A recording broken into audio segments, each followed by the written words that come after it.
CataractCoach.com, podcast series, episode number 141 with Dr. Jerman Alqahtani from Saudi Arabia. Great advice to keep learning new surgical techniques for the entirety of your career. Welcome back to our Cataract Coach podcast. And today I have a very special friend, my very dear friend from Saudi Arabia, Dr. Jerman Alqahtani. Hello, my friend. Good to see you again. Hello, nice to meet you. I'm very happy to be as a guest in your podcast, which is to me the most famous podcast of ophthalmology in the world. And very happy to be with a very distinguished international cataract surgeon, Uday. What can I say? I'm really, really very proud of you and of your work. Oh, thank you. We all have fun together. We learn together. But you're right. This has become now the top podcast in all of ophthalmology. It's amazing.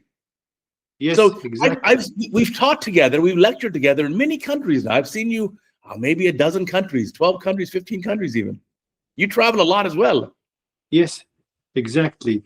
You know, throughout 28 years of experience, I will tell you just the quick cascade. I have academic journey, fellowship journey, 2 subspecialty journey, India long journey, charity journey, lots of things to be said. So yes, tell me. From where we start, I can start from the academic. Let's talk about the academics for sure. You know, I was raised in a family which is a very simple family. You know, Saudi Arabia is a very large country. The surface area is about 830,000 square miles. So my father came from the south to the north, which is, if you go by airplane, it is about 5 hours. So, and he settled in the north, and he was a simple man. He studied elementary and intermediate school, and then he joined an oil company, which is called American Arabian Oil Company. Aramco, exactly. And they were giving him books, 5 books, book 1, book 2, book 3, book 4, all are English books. And he used to bring it to house, and he said, also with me, you have to study English. And we were in the intermediate school. So he raised us. And when we reached the secondary school, he sit with us. We are 3 brothers. And he told us, what do you like to do? We said, we are thinking. He said, you want my advice? We said, what is it? He said, I want you to be physicians. And my oldest brother, he became a general surgeon. And I became ophthalmologist, and my youngest brother became family medicine. Oh, fantastic. How did you get interested in ophthalmology? You know, during studying medicine 6 years, I was looking for something which gives the patient quick relief. With patient, they get the appreciation fast. So right. I find ophthalmology is the best. And within ophthalmology, I was thinking of cataract. Yes. And the third thing is that I don't like to stay in the hospital on call. I think we're all very similar like that. For me too, the first time I saw a patient having white cataract and having cataract surgery, phaco, it was a miracle. I couldn't believe it. Exactly, yeah. See, and then I joined, you know, the program in 1990, the ophthalmology program. And by the way, it was the first ophthalmology program approved in Saudi. It was in the east coast of Saudi, an area called Dammam, which is close to Bahrain. It was approved to give fellowship in 1983. And this program started with 2 residents only. Wow, small. And now they, about several hundreds of graduate from Saudi, from Gulf countries, and they are serving their countries. So I started in 1990, and I spent 4 years. And excuse me, during our discussion, I have to say something. I have to give tributes to my teachers. Of course. There are 5 people, 2 passed away, but they are in my heart, and 3 is still alive. And the first one is this guy. This is originally from Italy, and he has Swedish nationality. And he came to our university in 1981. And he, with one Saudi guy from the old batch, the Saudi guy, he got the American board. So with him, they initiated the program. But this is the real man who was behind the success of the program, was spending day and night. And every year when I was, his name is Maurizio Pandolfi. He's from Italy, and he's from he's a real Catholic. He's a type A personality. He's perfectionist. He's doing excellent job. And every year I spend with him time. He said, your hand is excellent in surgery. So he was giving a positive feedback. And I finished 4 years in the department. And as soon as I finish, we cannot get consultant till you finish 2 years being a specialist. So he took me with him, and he told me, you would operate my cases. Wow. I did with him 200 trabeculectomy, because he was doing cataract and glaucoma.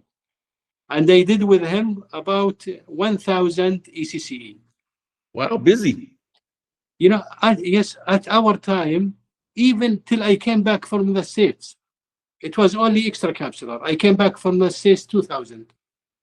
Okay. So it was only extracapsular. Actually, the first week I joined in 1990, I find people are doing in the department intracapsular. Wow. And we did intracapsular for 6 months. And I was frightened, because one time, one of the senior residents, by mistake, when he was removing the nucleus, he removed the whole iris with it. Oh boy. Oh no. But thanks God that the patient was from, he was large arcacinalis. Oh, a lot of arcacinalis, so kind of like a fake iris. Yes, and the cataract was it was finger count. Yes. So he was appreciating. So most of our job was extracapsular cataract, ECCE surgery. Right. It was really, and it was, in our older days, under GA. Especially for sure. Yes, especially with our professor, Swedish professor. He is very type A and wants things to be done right. I have done a lot of extracapsular. Then after I graduated, I stayed with him 2 years, from 1995 to 1997. And the first month I joined him, I shifted to retrobulbar anesthesia. And he got angry. He said, Jerman, there's a medical legal. Why do you do my cases under local? Why didn't you do under GA? I told him, please come with me. And he came 3 days. And the retrobulbar is a very good anesthesia. For sure. And he stayed with me 3 days, and he said, go ahead, do whatever you like. So I did with him about 1,000 extracapsular, and I did with him 200 trap. And then I applied in 1997 for fellowship, another fellowship. So I finished the first fellowship was anterior segment. Another fellowship, which is ocular pathology in the States. And I was the first graduate to apply for international fellowship from the department. Which department is this? Huh? Which program? Which university? It's called King Faisal University, Dammam. Oh, fantastic. In the East. I was the first graduate from the fellowship to do international. So I sent 3 letters to 3 eminent guys in USA. The first guy is Daniel Albert. You know Daniel Albert? No, refresh my memory. I don't recall. He's the one who has 6 volumes book with Frederick Jacobi. Oh, Jacobic and Albert Jacobic. Got you. Yes, I sent to him, and he's in Wisconsin. I told him I would like to do with you 2 years of fellowship in ophthalmic pathology. He said to me, "You are welcome, but there's a problem. I have little eye pathology, and Wisconsin is too much cold. You cannot come. It's minus 30. Yeah. But I would advise you to go to the FIP, to Washington, D.C. Yeah. Armed Forces Institute of Pathology. Yes, it was really famous, most famous in the world to do pathology. And the second guy I sent to him is Marion Yanov. You know Yanov? Yeah, no, sure. Yes, he was in Philadelphia, and he told me, "You are welcome, but I have little pathology. I would advise you to go with Zimmerman in FIP." So I sent to the chairman of the ocular pathology. You know, Zimmerman that year was retired, but he's still working the department. Okay. And the chairman is one of his fellows. His name is Ian McLean. Ian McLean, he's a very famous man. They call him the melanoma man. I sent to him, and he told me, "You are welcome, but you have to take care of one point. You know, Washington, D.C. is very expensive. You have to do other work to maintain your life." Mm-hmm. I told him, "Thanks God, we are gifted because we are taken care by our government. Don't worry about financial." He said, "Then you are come." So I joined them in July 1997. And I will tell you a joke. Tell me. But keep it between me and you. Okay. You know, okay. 10,000 ophthalmologists will hear it, but go ahead. You know, I was interested to see during intermediate and secondary school the police fence. Okay. I like, you know, have you heard about Inspector Kojak? Inspector Kojak. That's a long time ago. That's like a TV show from 1970s. Yes. And Joe Mannix. I don't know that one. And I was interested to see the cowboy John Wayne and Sure. Kirk Douglas.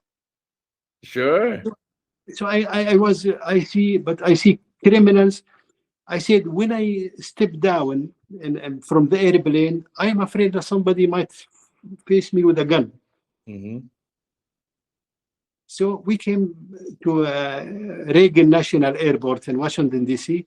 Yeah. Me and my wife and Abdurrahman. You saw Abdurrahman in Copenhagen. Sure, your son. You know, his age at that time was 2 years. Oh, just a little one.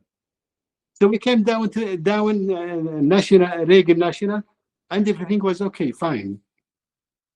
And I lived the first 6 months in Maryland, in Rockville, an area called Bethesda, which is the NIH was there. Yeah, Bethesda, Maryland, the NIH, for sure. Yes, I stayed, but and it was very close to the FIP, Armed for Walter Reed. It took me 20 minutes to go to and come back. But my wife, she wants more communities, diverse community, and we went to Virginia, to Falls Church, and we find many diverse Indians, all of that, and Sure. I stayed all the remaining days in Falls Church, and I was used to drive my car every day through the 495 Beltway, and I faced the White House always. Was very close to me. Yeah. Before they surround it. So I go in the 16th Street every day and come back. The White House is on my right side. And it was really, I stayed 2 years. It was one of my best 2 years in my life. People are nice, and chairman. And this is my first hero was Maurizio Pandolfi. This is my second hero. This is Ian McLean, who's the chairman. He passed away.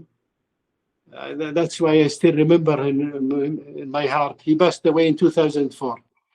And he was they call him the melanoma man. And I will tell you what happened with him. He's very nice. He's Scottish origin. I joined July 1997, and then 2 months after, there was a big meeting in the FIP. Mm-hmm.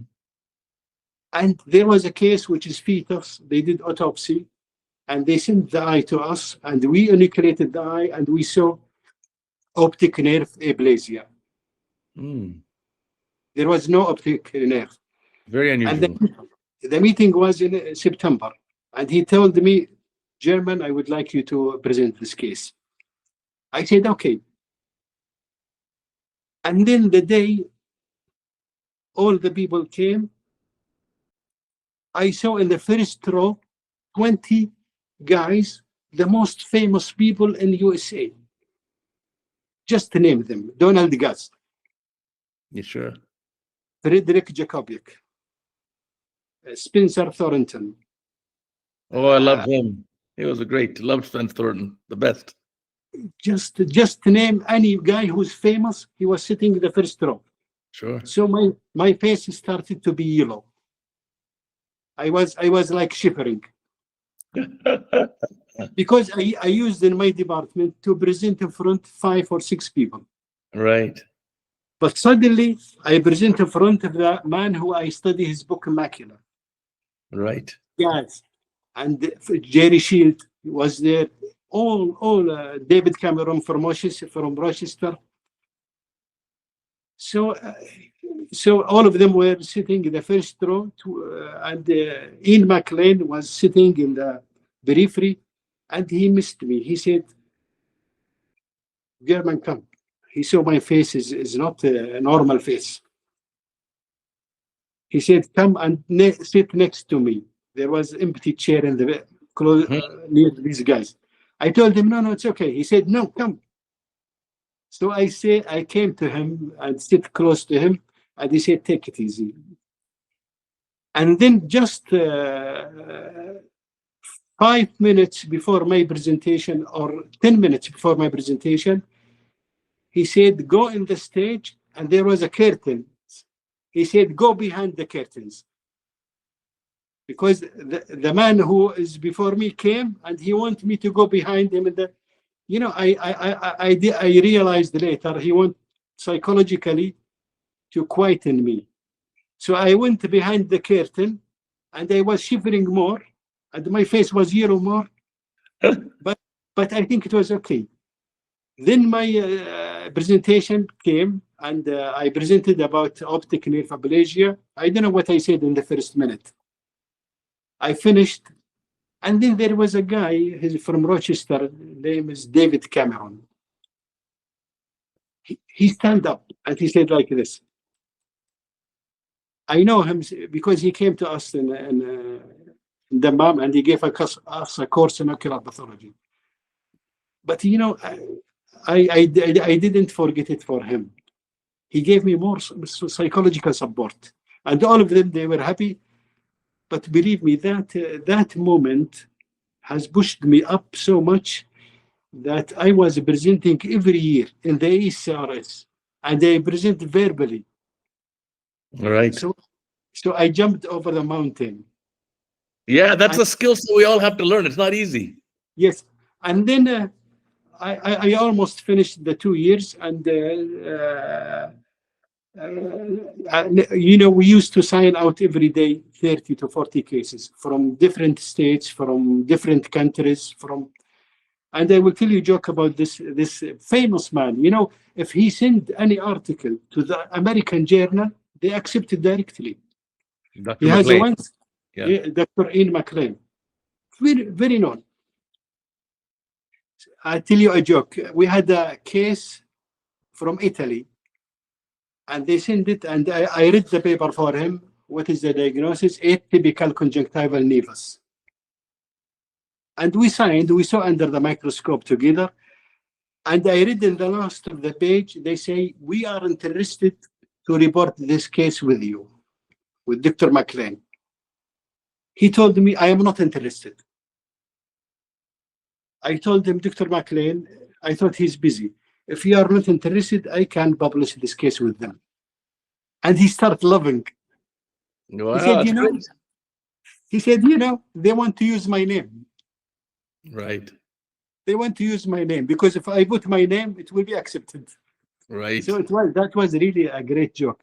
But 2 years I spent in the States, Virginia and the FIB. It was one of the best 2 years in my life. I came back to the department 2000, and as soon as I came, I was appointed to be the chairman of the department for 8 years. And also I was a member of the scientific committee of the whole Saudi ophthalmology for 8 years. And also I was a member of the scientific committee for the All Arab Board for another 10 years. It was full of academic and teaching. Sure. And when I was in the States, I used to every week to go to Wilmar. I drive my car from Washington, D.C. to Wilmar. It takes me about 1 hour and a half. To Baltimore, I attend the activities. And when I was attending the activity, I used to hear fellows. They say, we are going to India. I said, why do you go to India? You are in Wilmar. They say, so what? Wilmar will give us the basics, but the main exercise is in India. The hands-on, the surgery. So they put it in my mind. I came back to the Saudi in 2000, and the life was there extracapsular, no phaco at all. So I applied for my chairman. He was Saudi, old batch. He had the American board since long time. I told him I want to go to India to do course. He said, are you sure? I said, yes. He said, think about it. Are you sure to want to go to India? I said, yes. And I joke with him. I said, besides this, I like the Indian food, the spicy. Because I know since follows and resident from John Hopkins going to India, there must be something excellent in India. For sure. Yes. So I applied and he accepted in the paper. And it takes about 2 months for the papers to be processed in the university. And they will sponsor you financially and they give you the ticket. I didn't wait for 2 months. I went 10 days after on my account. I was just, I would like to learn. So where did you go in India? Where did you go in India? I will tell you, I stepped down in Indira airport. I went to a place called Noida, called Chaudhary Hospital, which is about half an hour from Indira Gandhi airport. Is a city, small city, industrial city, about half an hour. I stayed 2 weeks with them and I did stop and shop. I came back to the department. Still, the mentality is ECCE. I tried my best, and the colleagues, after I went, all the department colleagues, they went to India. And they did stop and shop. And things were running good. But, we are from type of surgeons. We are so expert in extracapsular. And we see the patient cornea next days is crystal clear. But with phaco, you are doing phaco, you are close to the endothelium, you are afraid from the posterior capsule, you get corneal edema. Yeah. So still I remember the incident. One of my colleagues, senior colleagues, he did phaco, stop and chop for a lady. And her vision preoperatively was about 20/25. And she came next day, the vision is 20/200. And she was crying. Why? Why become I blind? And he was telling her, this is edema, it will disappear. Her crying affected me so much. That pushed me to think about phaco chop. Right. You got to put less energy in the eye. Yes. So I went to the academy. I was attending the ASCRS every time. And there was a guy, and he's my third hero. Oh, David Chang, for sure. Great guy. I like his charisma. I like him when he talks. That was in 2003. This is in 2003. See, he's still young, and I am still young. Wow. Yeah. So I went with him. You know, I want to attend the course, and I want to catch him. You know, when you sit close by somebody, he gives you some energy. So what I did, I bought from Saudi a nice wallet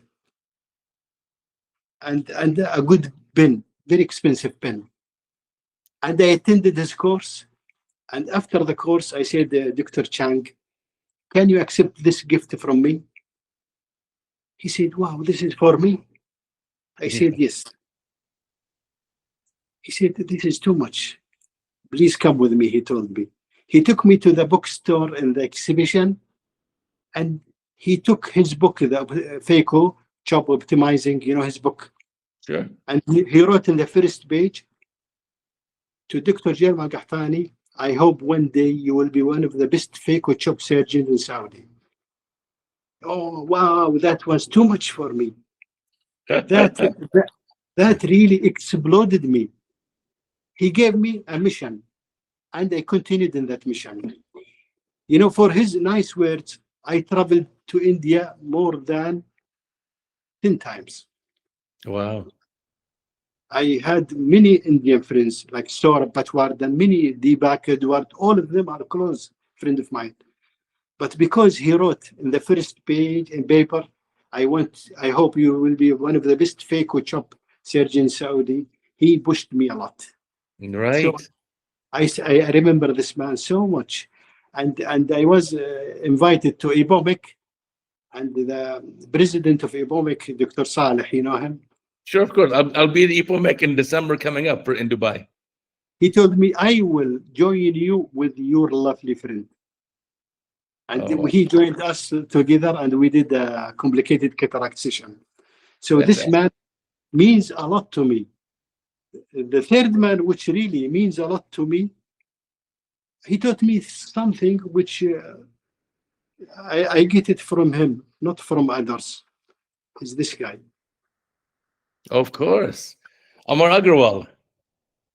I think in the end of 1980s, I was recently still a resident, and I was attending the ASCRS, and I was in one room. All Americans are getting inside the room, and I was looking to the screen, and they say it is a satellite symposium, and the surgeon is from India. I was looking strange. All Americans are looking at this. And the surgeon is from India, and he's doing phaconet through cataract, through phaco through 1.2. Yeah, so for those who don't know, phaco phaco, and then NIT stands for needle technology. Yeah, needle incision technology. So he was doing phaco. It was amazing. At the time, people were doing bimanual. He was doing with first 1 millimeter incisions, then 900 micron incisions, then eventually even phaco through 700 micron incisions. Yeah. He's very, you know, this man, he put so much energy inside me. He's every time with his longest day session, sure. he was sending messages to me in heart that we are surgeons, we do mistakes, and you will be a good surgeon. Right. So I like Amar so much. I like Dr. Amar. He's brilliant. He's brilliant, innovator. He's a good man. He invited me in 2006 as a faculty in the Indian implant training. The last man. This guy is one of my heroes. Dr. Sam Maskett, amazing. Sam Maskett. You know, 2021, I had a patient who got a trauma, severe trauma by a hanger. You know, clothes hanger. Sure. It's made of steel. He had a big trauma, and the trauma was left for about 10 hours. And the lens was explanted. by itself. Mhm. Iris was out. So he came to me and I sutured the eye, and the remnant of the iris was about 10% or 20%. Thanks God that he did not get endophthalmitis. But after surgery, he suffered a lot from glare. And his vision with pinhole was correctable to 0.5. Okay. So what shall I do for him? I don't want to use the older ways of treating, for reconstructing the iris. So I realized there is a human optic, and they have the artificial foldable iris. Sure.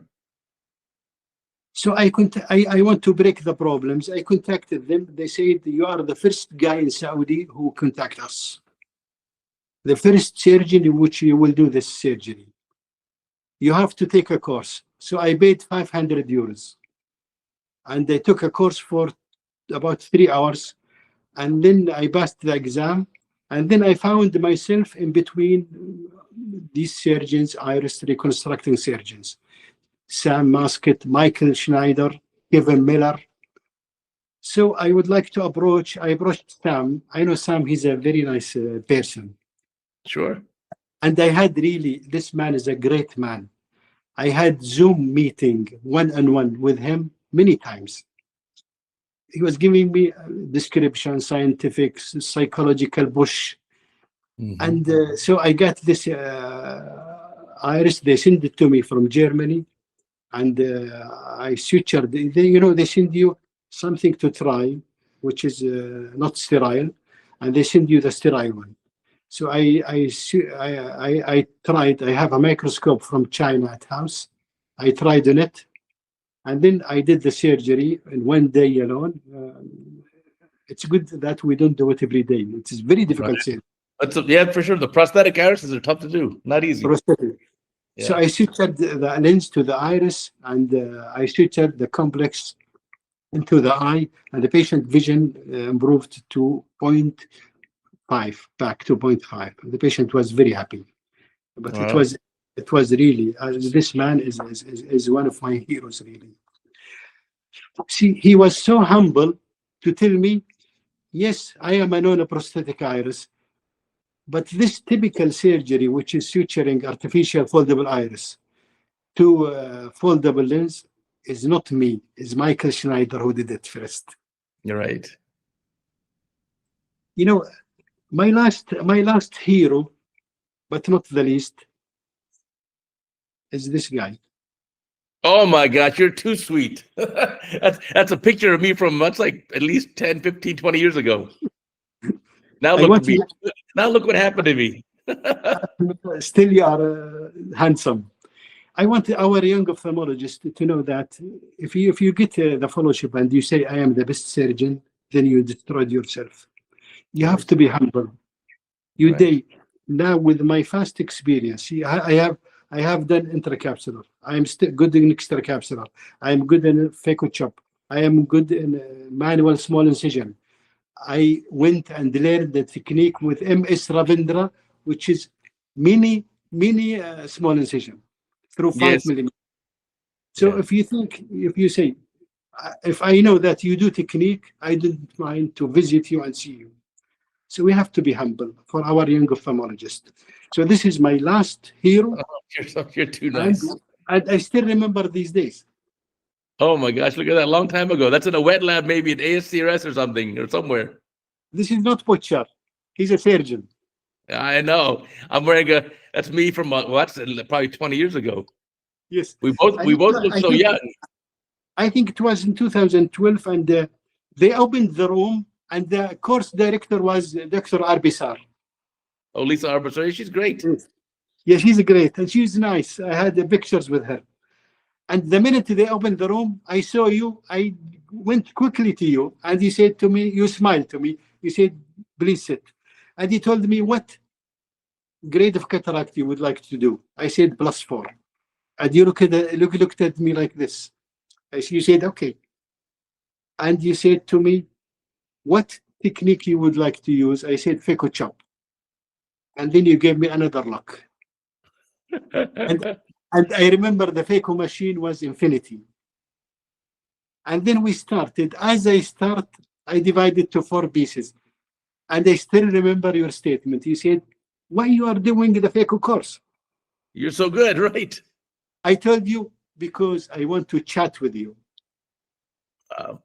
And then we set aside and we had scientific chatting about phaco and cataract. It was really, you are a big teacher and a nice surgeon and a good-hearted surgeon. We all try, but I think the important thing, like you said, is that we all keep learning forever. You always, every day, every week, every month, you have to keep learning. You know, last time in Barascas, we were invited, and you, and 2 years back in Rio. After we finished the Rio meeting, I went with Nito in the airplane together to Sao Paulo. Mhm. And we stayed in a public hospital, and I did with him phaco in the public Wow. hospital. Nice. But he's amazing. He's Superman. This is Neto Rossatelli. He is a Brazilian surgeon who operates like magic. It's amazing. You know, his phaco machine is constellation. We, as anterior segment surgeons, we don't like the constellation. Yeah. It's a hard machine. And he's putting the hardest setup. Yeah. I did 3 cases with him, and it went okay. I didn't want to change the setup because there are many patients waiting. But he's really amazing. I saw him doing the phaco in 2 minutes. We have beautiful surgery. Right now, for the young doctors, don't worry. It's not about speed. Don't try to be fast. It's more important to be smooth and to be good. Yes. But he's an incredible surgeon. We've had him on the podcast. We've had his videos before. He's incredible. Yes. We invited him in our last year in our meeting, and he came back we invited him in our meeting, the big meeting of Saudi in the West Coast. And after the meeting, he came to me in house in the East Coast, and he stayed with me 3 days. Oh, fantastic. You remember I showed you, he's wearing our clothes. Oh, yeah, for sure. He's wearing he spent the 3 days with us. So life really is full of experience. But the most important I learned from life is to be humble and to thank people whom you learned from. Right. For sure. Absolutely, for sure. Yeah, to keep learning. That's for sure. To keep learning. Always have that drive or the desire, the thirst to want to improve yourself. Yes, exactly. So that's. I went. You know, from my experience, I went in the second year to Africa, to a place called Tanzania. Mm-hmm. It's close to Ethiopia. Sure. And we did 300 cases in 5 days. It was in the second year. It was intracapsular in Africa. Do you know the knives, the old knives, for the cutting the beard, which you cut to halves? Okay, you have to use that. Yes, we cut them to 2 halves, and we put it in a blade holder. Yes, and we sterilize it, and we open the eye with it. Wow! In Africa, and we did. I did about in 3 days myself alone. I was second year. I did 40 cases, which was good. Right. So we learned every part of cataract surgery I have done. And it is really a problem now with the young surgeons. They learn phaco alone. Oh, we've been saying for the longest time, you have to learn how to do some sort of extracapsular surgery like ECCE, but even better, you must learn how to do M6, MSICS. You have to learn. Yes. I have some of my colleagues who are excellent in phaco, but when it comes to complications, they say, can you complete it as ECCE? They don't know. So you have to learn it, for sure. You have to learn. You have to learn. You have to travel. You know, my life, because I traveled to the States, and then after traveling to the States, came back 2000. Every year I attend the ASCRS. I will tell you a moment of which you will love. In 2014, I attended the ASCRS, and there was a phaco chop session, and the speaker was the shorter guy, American, He was ex-president of the ASCRS. He loves signature machine. I forget his name, but he was talking about phaco chop, horizontal phaco chop in +5 NS. And he was having big chopper, bulky. And after he finished the presentation, he said, "Any question?" I am from the school of David Chang. Okay. +3 and above, it's better to do vertical chop with the needle. Yeah.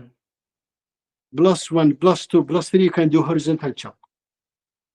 So I told him, your cataract is very hard, almost brown. All you did it superb, but don't you think for us as a general surgeons that we might override the capsule with this big chopper? So I am from the school of David Chang. I would like to use a needle and hold the, yes. And he was sitting in the stage. He was standing in the stage, maybe 50 meters from me. When I asked him the question, he did not answer, but he was looking at me like this. I was strange. I felt strange. Why he's looking at me? So I looked to the left, and there was a lady called Natal Afshari. You know her? Oh, Natalie Afshari from UC San Diego. She's fantastic. Yeah. I looked at her. She said to me, thumbs up. That means, yes, you ask the question which you want to ask him. I forget his name. He gets angry fast, but he's a nice man. He said to me like this. And then after 2 minutes, he came down all the way from the stage to me. And he shouted at me. He said, "Do you know the last time I used a sharp needle in the eye when I was doing extracapsular 40 years ago? Okay. So don't use it." I said, "I am sorry, but that was a feeling. You are right." And then he finished answering questions. And then after finishing the questions, he came back, going out. He told me, "Can we sit together?" And we sit outside. He bring me two coffees, one for me and for him. And he opened his laptop and he showed me. He said, "Look at me. Yes, my chopper is bulky and this is hard cataract. What I do is I create a small crater for passing of my chopper. That's what I do." I'm sure you know him, this guy. I tell him, he became later one of my closest friends. He's very short and very nice. He was a president of the ASCRS a long time ago. That's great. No, it's important. It's important to develop new ideas. You got to learn new techniques for sure. All important. Now, tell me, that's been an amazing journey then. So now what's your current practice like in Saudi? Where are you practicing? Are you doing academic? You're doing private? You're doing both? I was doing, working in the university is a hard job because you have to teach, you have to train, you have to do lectures, you have to do sometimes also part-time outside. I do sometimes charity, so it was really difficult for me. I just had early retirement since 1 year, and I am focused now in private. So I am doing a private in 3 hospitals. I have 1 day clinic, 1 day OR, 1 day clinic, and I'm very happy. And I'm doing charity work. I go, small villages. Sometimes I take all what I need. I take 3-piece all lens with me all the time. I take sometimes phaco machines. So I do charity every 2 to 3 months. I go for 3 days and come back. But most of my work now is private. In a private clinic. Yeah. And then your practice is mostly cataract. What do you do primarily? Cataract? I was doing trab, a lot of trab, but I stopped because in our department we got some people doing fellowships in glaucoma, and trabeculectomy needs follow up and follow up and follow up. Right. Whereas cataract, you do the surgery and the patient will smile. Right. Or go. So I am focused on treating cataract, complicated cataract, suturing the lens IOLs, doing iris clip for aphakia, doing Yamani technique. All of these I do. So, Prosthetic iris. so also, it's not just cataract, you're also doing very complex anterior segment, like reconstruction, Yes. very tough cases. Yes, yes. We are doing it from time to time. I am from the batches which I like. This is a personal favor. I like suturing the lens to the ciliary body. I used a lot of 10-0, but nowadays I use 9-0 because there have been reports of the dilution of the sutures. So 9-0. I like also the iris clip, but I like to do the iris clip from the posterior. I don't like to put it in front of the iris. Yeah. Unfortunately, we don't have iris clip IOLs in the USA. It is not my favorite technique. Yeah. I like Yamani technique is easy. Although I don't, this is a personal opinion. I don't think Yamani technique will continue as because the lens is not set for Yamani, and because of the tilt. Because yes, we have BVDF, but these BVDF haptics can sometimes cause iris capture. Personally, I might be right or wrong. I don't think this technique will continue. It might be replaced by another good technique. Still, the best technique is suturing the IOL to the ciliary body. Yeah, I think that, I mean, you want a permanent solution. You got scleral fixation with Gore-Tex, 80 Gore-Tex, 4-point fixation of an IOL with a 4 haptic lens. That's not going to go anywhere ever. Yes. That's probably the most stable. Yeah, I think the challenge I have with the Yamane is, or Yamane is the correct way of saying it. The problem I have with the Yamane is that you need to have a sufficiently long tunnel length. If you compare like Agarwal's glued IOL technique, when he makes those Shariath tunnels, that to me ends up being far more stable. Yes, because yes. When people do Yamane, the tunnel length in the sclera is just too short. You just imagine, even sometimes you go inside the eye without tunneling. You don't see the tunnel. But the glue, I think the glue is also one of the best techniques of fixing the IOL. Right. No, I think so. I think so too. The other thing is that if you're doing any of these scleral fixated lenses, well, you really have to make sure you don't get vitreous entangled in the haptics. Because we're seeing now some of these patients who get Yamane and then they didn't get enough anterior vitrectomy done. During the procedure, you see that optic go partway in the mid-vitreous and then it comes back up.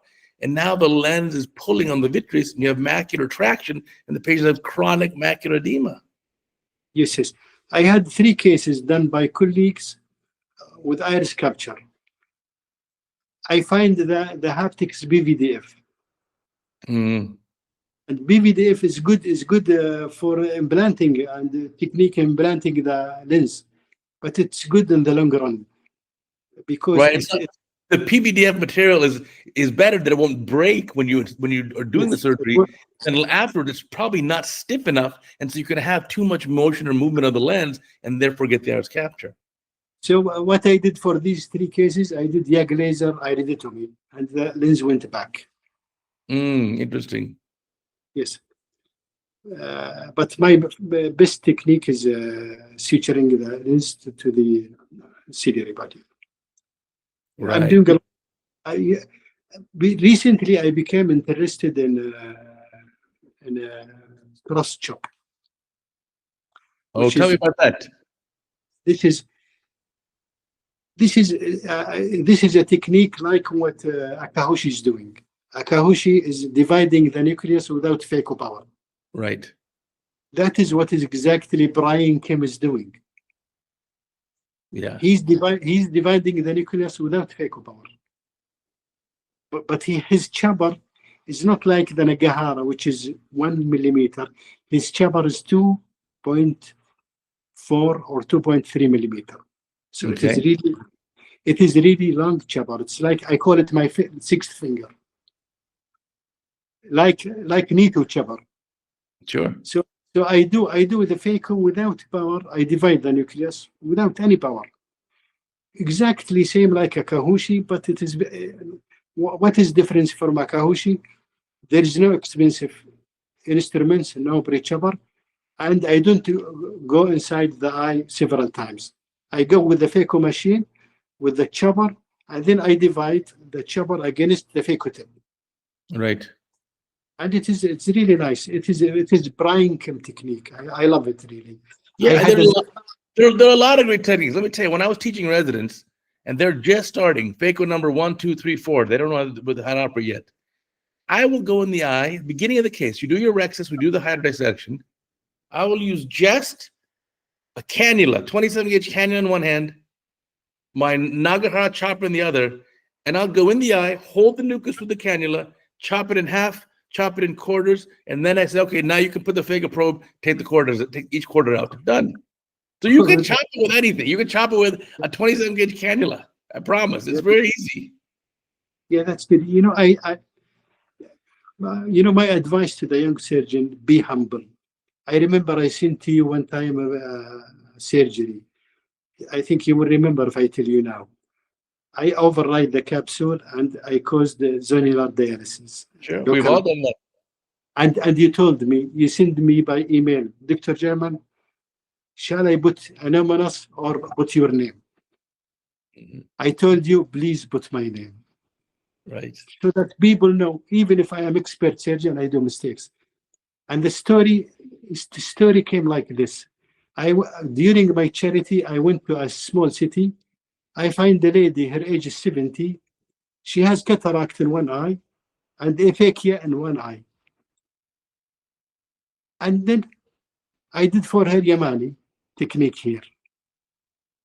And I did the cataract in the other eye. And then it happened that I know the one who did for her and get complications. He's my friend, but he's in another area. I told him, your patient is fine. I did for her Yamani. You know what he told me? He told me, I don't do complications. My surgery are clean. That's why I sent to you my video, my surgery, to tell people we do complications. We all do, everyone.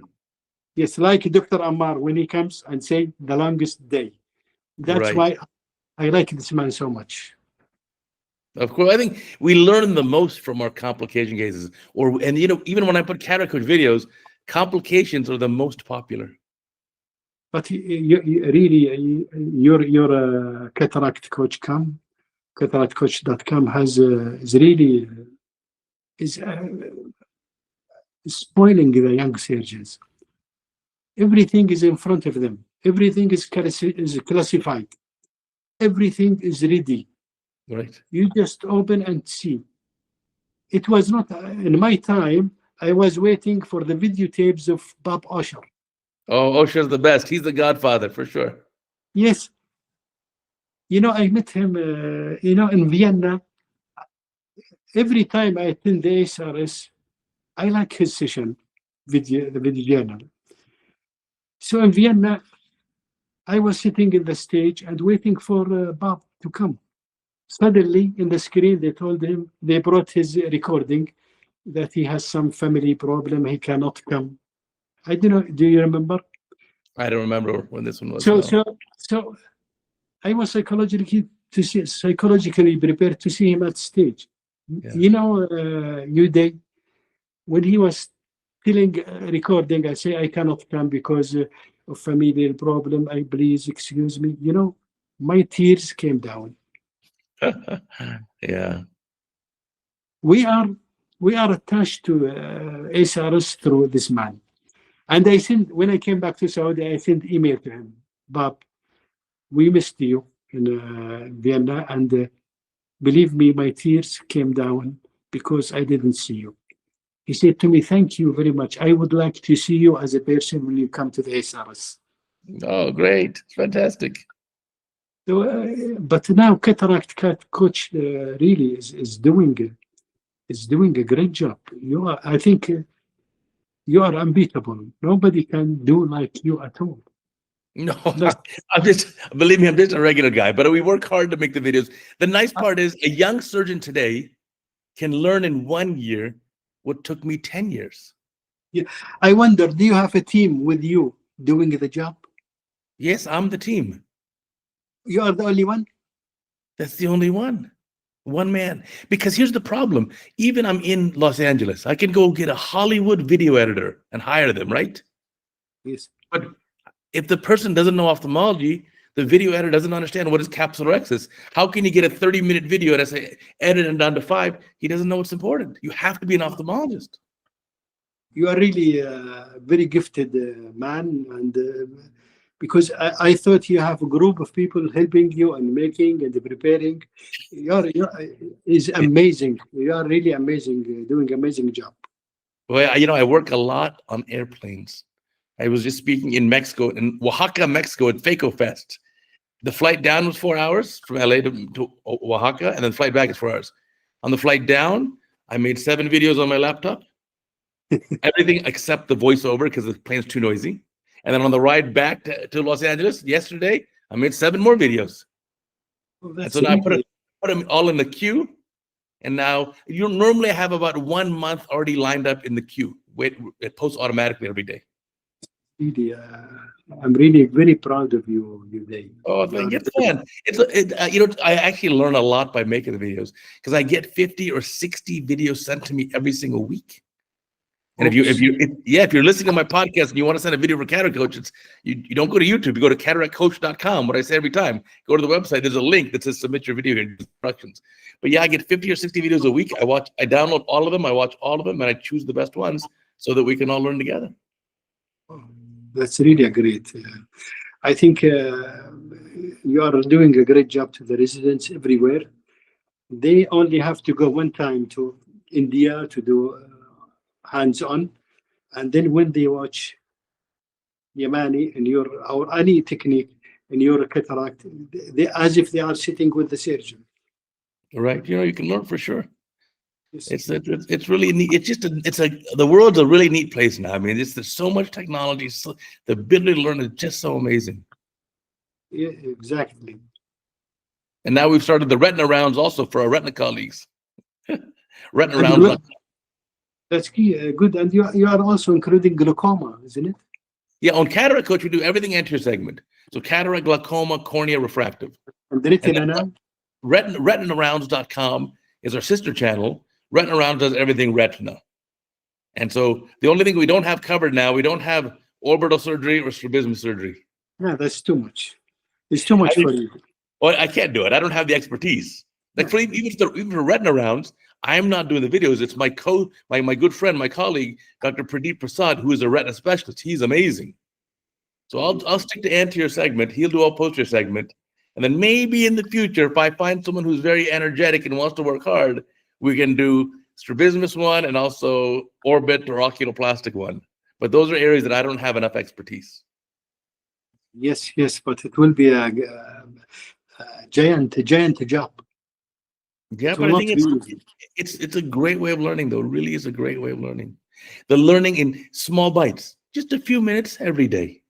I think you learn better than trying to sit there for a few hours. It's too hard. But if it's on your mobile phone and you just say, okay, let me watch a video, the new video today, I can watch it on my phone. Done. Even now, I've noticed over the last few years, last 2-3 years, the Instagram views climbing faster and faster and faster. And so I think now a lot of the younger doctors are following my videos on Instagram, and not just on YouTube. But some of the Instagram, it's really quite impressive. Like, I mean, you can't believe. If I show you on Instagram in the last 1 month, in 30 days, the last 30 days, I've gotten almost 7 million views in 30 days. And that is here, last 30 days. Yes, exactly. That's too much. It's really crazy stuff. Crazy stuff. There it is for the other people want to see it. It's really wild.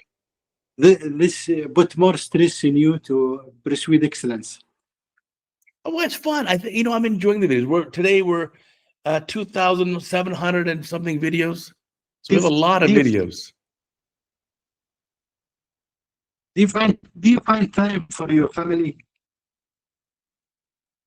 Well, yeah, for sure. But like I said, my children are grown up. They're living out away, not in Los Angeles, so they're in their 20s. They have their own life. I only end up seeing them a few times a year because they're USA is a big place. I mean, to Yes, see my kids, I got to get on an airplane. I can't see them easily. And so they have their own life, but and that's why I'm also traveling to. Similar to you, I think we're similar in age. I also stopped doing university duties a few years ago, and now I just do my private clinic. And then I love to travel. I'd like to do CataractCoach stuff. I do projects, as you've seen with the robot we just published. I show you the video of the robot surgery, also the AI stuff we do with IOL calculations, and obviously CataractCoach material. They have a couple other small little companies I'm working with for new ideas. This is what I love, and I love to see the world. I mean, this year I'll do 23 countries this year alone. I'll see you in Dubai, in Ipomec, the first week in December coming up. Sure, exactly. Sure. Do you do a charity work? I used to do a lot more. I used to, when my kids were younger, I'd take each of them on a trip. I took my son to Tanzania, like you had been. Yes. I took him before COVID, so maybe 2019, maybe it was 2018, something like this. And then we did a lot of charity cases there. Tanzania was really an incredible experience for me because there's certain things I'd never seen before. In my entire 25 years in practice in the USA, I saw one patient with congenital rubella. Because here, everyone gets MMR vaccine, measles, mumps, rubella vaccine. So you don't see it. And that one patient I saw was born outside the US and came here. And then obviously they get congenital cataracts, congenital glaucoma, microcornea, very unusual presentation from the rubella. Well, in Tanzania, in one afternoon, I saw 30 patients with it. Oh my goodness. Right. We were at one of the big hospitals there, and they had their pediatric division in their clinic and seeing patients. In one afternoon, I saw 30 kids. It's sad with rubella, problems in the eye, congenital rubella. It's too much, yeah. In Africa, you expect to see anything. Yeah, it was quite a challenge. I mean, those are very difficult cases because again, they all have congenital cataracts, congenital glaucoma, and they're microcornea. They may have a corneal diameter of 8 millimeters. When we went to do our phaco, our ICCE, the best vision was finger count 1 meter. Right. Lots of light perception. Yeah. Black cataract. For sure. I mean, for a young surgeon, if you really want to get your skills up, boy, do charity work and outside your home country, you'll be impressed because you'll have the most difficult cases, but also the most challenges. You may not have the equipment you're used to. You may have to figure it out on the go.